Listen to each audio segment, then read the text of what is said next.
little Timmy and little Sally we need to go to this. I don't know, that seems a little weird. And I'm like, trust me. Having a real human connection, not this, well, being robbed sucks.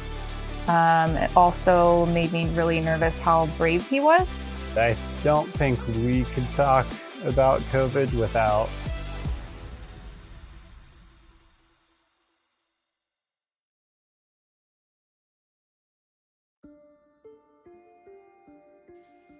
This is one of those things where it's like, I don't want to talk about it, but like I want to talk about it.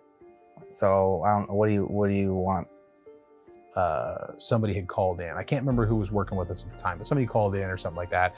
And he was going to do the Iron Man, but something happened. This particular day, I was just working alone in the store, and just I think it was like a Thursday. It was like middle of the day, like 3 o'clock. It was my day off, I think, right? And John calls me and he's like, hey man, can you come in and work? And I was like, yeah. He just wanted me to close, right? So a couple hours and I close. So yeah. I don't know. It's difficult to talk about. I still hate it. So I drive, I get there and I'm like, hey man, and he seems a little uneasy and he's all like, so hey man, I just want to let you know. Well, being robbed sucks, and it's like slow motion type stuff. So that you can expect all that. When we worked in the bowling alley, like late night shifts, that's a thought for sure. Where you're like, okay, like, you know, understand what kind of business, a bowling alley, yeah, could be a very viable target. But like a toy store, like, who would have thought? When you opened up the first store, we had such little money in capital that, you know, having a bad month or two at the store could have sank us. Dude came in with a scary, like, butcher knife, and I think he was wearing a scream mask. This is before people were all wearing masks. So seeing someone in a mask at that time was crazy. And yeah, he was just up on me, like, real quick. I was like, what? And he's like, yeah. So this guy come in and he came and he pulled out this huge kitchen knife from his pants and he's like, give me all the money. And John backed up and he's like, no. But he just had one problem. That money, like, we weren't making a lot of money. And I don't know, when you have something like sort of traumatic happen like that, it's hard to like even describe why you did what you did. Like, I don't have clear functionality of my decision making. Was the knife scary and the dude scary? Sure. Like, 5 stars, man. Like, you scared me. Like, you did a good job. But without a gun, sorry, fam. Like, if you want the money, you're gonna have to earn it. And that means you're gonna have to come get it. And I'm standing right here, so I guess we're having a knife fight. John's like, you don't take my money. I worked hard for this. So he said no when he realized that he had a desk, you know, in between him and the person that came in. So he said that they were running around the store a little bit. He was kind of chasing him around, and John's like, you're gonna have to catch me. Like, well, you're not taking my money. And the guy freaked out and ran.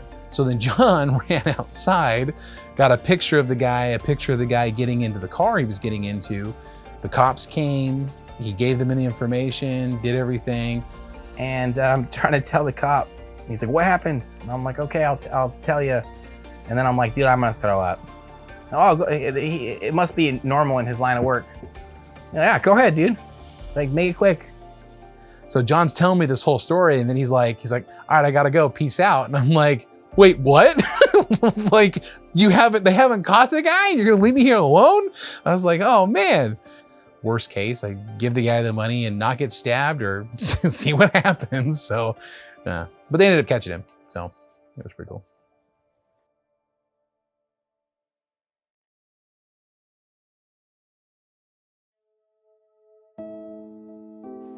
Well, John told me about the robbery and I was really upset about it. It made me really nervous. It also made me really nervous how brave he was. I don't think it was as dangerous as it was made out to be. But, you know, for the kids at home, don't just give the money up. Like, it's not worth it. No one wants to die over 80 bucks. You know what I'm saying? Unless you worked so hard for so many years and that $80 in there matters to you, then sure. Make your choice. I don't know. So that could have gone wrong in a lot of ways. So I'm very thankful that it didn't. I told him in the future I wish that he would just hand over the money, but I don't think that's going to happen. I think that he's put too much time and effort into making this business successful that he's not just going to let anybody take it from him. I mean, I would give the money. Like, now it's like, it's 80 bucks. I know we make consistent sales. Like, our store is doing fine. Like, these type of things. Yeah, it's like, be smart. You know, be smart. Don't rob toy stores. Like, what are you doing? Like, that's bad karma. Like, that's super bad karma. And toy stores don't have a lot of money. Like, I don't know what you're thinking. So yeah, to people out there, don't rob toy stores. Like, that's not cool. Fun fact. Let's lighten the mood. I ate a 12-inch meatball sub sandwich like 2 minutes before this happened.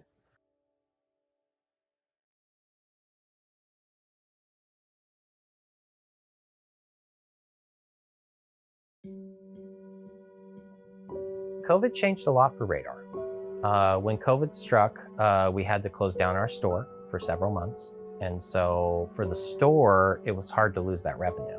But I couldn't imagine owning my own business and relying on that as my sole source of income, and then having COVID hit and you being told you have to shut down your store, you can't have anybody in your store. So if Richard had to liquidate everything and let the company go because no one was shopping and everyone's panicking, we could have done it, you know, we've done hard things before. I mean, we wanted to make sure people were still paid, and we paid them fully the whole time. For the warehouse, COVID helped the warehouse quite a bit. People were staying home and doing a lot of online orders. So there's multiple aspects to COVID. I don't think we could talk about COVID without mentioning how great it was for our business in some ways. So, you know, it did impact our store. It shut it down for a full month. So there is a loss of income there. But online sales increased so substantially that, you know, it made up for it and beyond. It made it very difficult here though. Like, we had to mask up. We were really unsure what was going on. We really had to change how we did business at the warehouse, and really had to spread people out at that time. And it also made it difficult because we got really busy and we didn't want to bring in more help, not knowing what the situation was. Every time I talk to John and Richard, they say they can't believe that they did more business than they did the year before. It was insane though. I can give you an example of the previous Christmas had been the most successful Christmas prior, so Christmas season where all the revenue comes in. And in the first month after that kind of first initial shock wore off, that first month of sales was better than the previous Christmas's December. It's nice to hear that. It's nice to hear that the company is able to succeed in trying times. I can't answer like what that is. We did everything ourselves essentially. The answer is yes, way better off.